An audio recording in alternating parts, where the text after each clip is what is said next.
È caldo, semplice e non posso farne a meno. Oggi prepareremo pasta e lenticchie, il piatto perfetto per sconfiggere il freddo e le giornate grigie.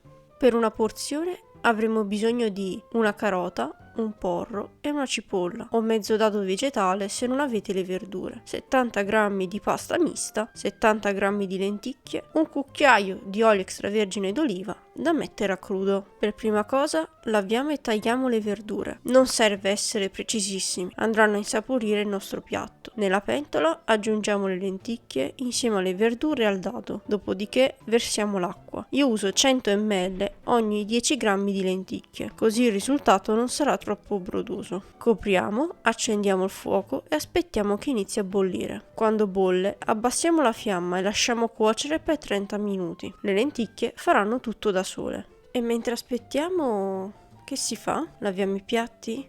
Mettiamo nella lavatrice?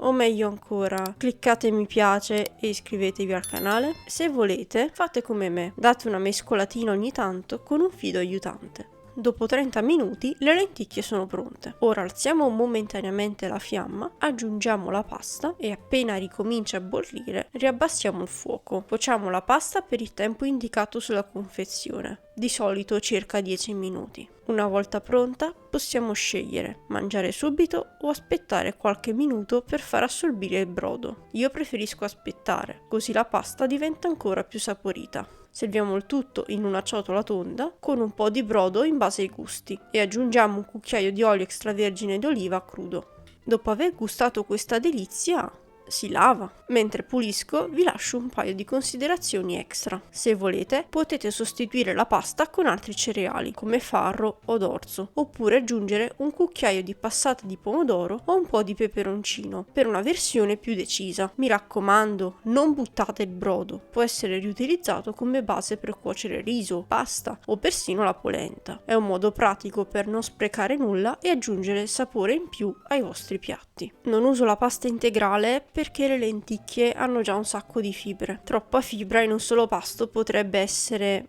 non proprio comoda. E per i nostri amici palestrati in ascolto, state tranquilli, un piatto vegetale non vi rovinerà la giornata. L'importante è raggiungere il vostro target proteico giornaliero. Fatemi sapere qui sotto nei commenti come vi è venuto il piatto e ci vediamo nel prossimo video.